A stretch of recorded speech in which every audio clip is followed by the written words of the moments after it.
क्या आपने कभी अपनी जिंदगी को इस ईसीजी लाइन की तरह देखा है? जब ये ऊपर जाती है तो खुशी, सफलता और जश्न होता है, और जब ये नीचे आती है तो दुख, हार और अकेलापन।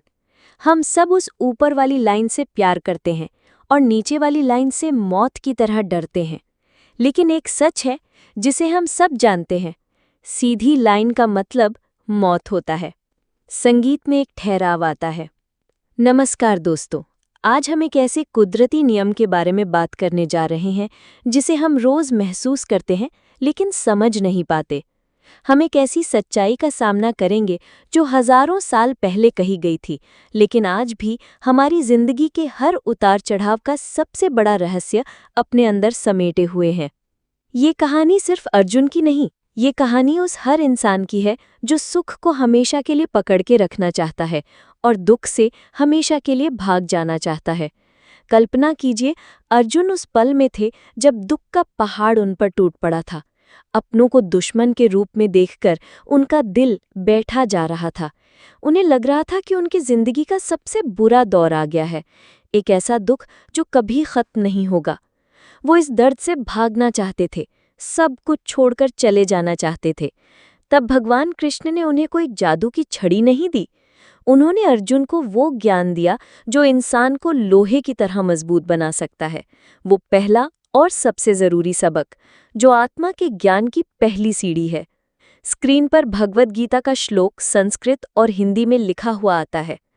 श्रीमद् भगवद गीता के अध्याय 2 श्लोक 14 में कृष्ण कहते हैं, मात्रा स्पर्शास्तु कौन्तेया शीतोष्ण सुख दुखदाहा आगमा पायिनो अनित्यास्ताम स्थितिक्षस्व भारत। इसका सरल और गहरा अर्थ है कि हे कुंती पुत्र, सुख और दुख का आना जाना तो सर्दी और गर्मी के मौसम की तरह है। ये इंद्रियों के विषयों से उत्पन्न होते हैं, ये अनित्य हैं, यानी हमेशा रहने वाले नहीं हैं। इसलिए हे भरतवंशी, तुम इन्हें बिना विचलित हुए सहन करना सीखो। संगीत शांत और गहरा हो जाता है। एक पल के लिए इस बात की गहराई को समझिए। कृष्ण कह रहे हैं कि सुख और दुख आपकी जिंदगी का हिस्सा नहीं है, वो तो बस मौसम है। क्या आपने कभी सर्दी के मौसम को हमेशा के लिए रोकने की कोशिश की है? नहीं, क्योंकि आप जानते हैं कि 3-4 महीने बाद गर्मी आएगी ही आएगी। क्या आप गर्मी से लड़ते हैं? नहीं, आप जानते हैं कि इसके बाद बारिश और फिर सर्दी का सुहाना मौसम आएगा। हम मौसम से लड़ते नहीं, हम मौसम के हिसाब से खुद को ढाल लेते हैं। सर्दियों में गर्म कपड़े पहन लेते हैं और गर्मियों में ठंडी चीजें पीते हैं। कृष्ण कह रहे हैं, जैसे तुम सर्दी गर्मी को सहन करते हो, वैसे ही सुख और दुख को भी सहन करना सीखो। सहन करने का मतलब चुपचाप जुल्म सहना नहीं है। यहाँ एक बहुत गहरा शब्द इस्तेमाल हुआ है, तितिक्षस्व। तितिक्षा का मतलब है बिना किसी शिकायत के, बिना किसी मानसिक हलचल के किसी चीज को स्वीकार कर लेना। ये जानना कि ये स्थायी नहीं है, ये बस एक दौर है जो गुजर जाएगा। मुझे अपनी जिंदगी की एक घटना याद आती है। कुछ साल पहले मैं अपने करियर के शिखर पर था। अच्छी नौकरी, अच्छी तनख्वाह, सब कुछ बेहतरीन था। वो मेरी जिंदगी की गर्मी का मौसम था, सब कुछ रोशन और सुनहरा। मुझे लगा बस अब जिंदगी ऐसी ही रहेगी। और फिर अचानक आर्थिक मंदी की वजह से मेरी कंपनी ने छंटनी कर दी और मेरा नाम उस लिस्ट में था। एक पल में सब कुछ खत्म हो गया। वो मेरी जिंदगी में कड़ाके की सर्दी का दौर था। हर तरफ अंधेरा, निराशा और भविष्य की चिंता। शुरू में मैं बहुत लड़ा, बहुत गुस्सा हुआ कि मेरे साथ ही ऐसा क्यों हुआ। मैं हर रोज उस दुख के साथ कुश्ती लड़ता था और हर रोज हार जाता था। फिर एक दिन मेरे हाथ गीता लगी और मैंने ये श्लोक पढ़ा और मेरे दिमाग में जैसे बिजली कौंधी। ये मेरी जिंदगी का अंत नहीं है, ये तो बस एक मौसम है। ये आगमा पाई न है, यानी ये आया है तो ये जाएगा भी। उस दिन पहली बार मैंने उस दुख से लड़ना बंद कर दिया। मैंने उसे स्वीकार किया। हाँ, ये एक मुश्किल दौर है, ये एक कड़वी सच्चाई है।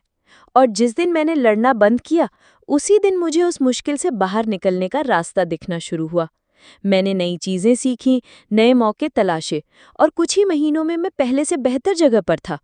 उस सर्दी के मौसम ने मुझे इतना मजबूत बना दिया था जितना मैं गर्मी में कभी नहीं बन सकता था। आज के दौर में एक बहुत ही प्रसिद्ध मनोवैज्ञानिक सिद्धांत है जिसे हेडोनिक ट्रेडमिल कहा जाता है। ये सिद्धांत वैज्ञानिक रूप से यही साबित करता है जो कृष्ण ने हजारों साल पहले कहा था। रिसर्च बताती है कि जब किसी इंसान की लॉटरी लगती है तो वो कुछ महीने बहुत खुश रहता है, लेकिन फिर उसकी खुशी का स्तर वापस वही आ जाता है जहां वो लॉटरी लगने से पहले था। और ठीक इसका उल्टा, जब किसी के साथ कोई बड़ी दुर्घटना होती है तो वो कुछ समय बहुत दुखी रहता है, लेकिन फिर धीरे धीरे उसका मन उस स्थिति को स्वीकार कर लेता है और वो वापस अपने सामान्य मानसिक स्तर पर लौट आता है। इसका मतलब है कि खुशी और गम दोनों ही अस्थायी हैं। तो अगली बार जब आपकी जिंदगी में खुशियों का दौर आए तो उसमें पागल मत हो जाना, उसका आनंद लो, जश्न मनाओ, लेकिन ये याद रखना कि ये एक सुहाना मौसम है जो बदल सकता है। और जब जिंदगी में दुखों की आंधी आए तो हिम्मत मत हारना, टूटना मत, बस आंखें बंद करके खुद को याद दिलाना, ये बस एक मौसम है, ये हमेशा नहीं रहेगा, ये भी गुजर जाएगा। आपकी असली शक्ति दुख या सुख में नहीं है, आपकी असली शक्ति उन दोनों को एक समान भाव से देखने में है। वीडियो का अंत। जीवन का उद्देश्य हमेशा खुश रहना नहीं है। जीवन का उद्देश्य हर मौसम में जीना सीखना है। बारिश में भीगने का अपना मजा है तो सर्दियों की धूप सेकने का अपना। जिस दिन आप सुख और दुख दोनों को जिंदगी का हिस्सा मानकर स्वीकार कर लेंगे, उस दिन आपको असली शांति मिलेगी। आप वो चट्टान बन जाएंगे जिससे लहरें टकराकर लौट जाती हैं, पर चट्टान अपनी जगह स्थिर रहती है। स्क्रीन पर लाइक, शेयर और कमेंट के आइकन दिखाई देते हैं। अगर इस वीडियो ने आपको अंदर से थोड़ी सी भी हिम्मत दी है तो इसे लाइक करें और अपने उस दोस्त या परिवार के सदस्य के साथ ज़रूर शेयर करें जो शायद आज जिंदगी के किसी मुश्किल मौसम से गुजर रहा है। और हमें कमेंट्स में बताइए, आपने अपनी जिंदगी के किसी मुश्किल मौसम का सामना कैसे किया। आपकी कहानी दूसरों को हिम्मत दे सकती है। धन्यवाद।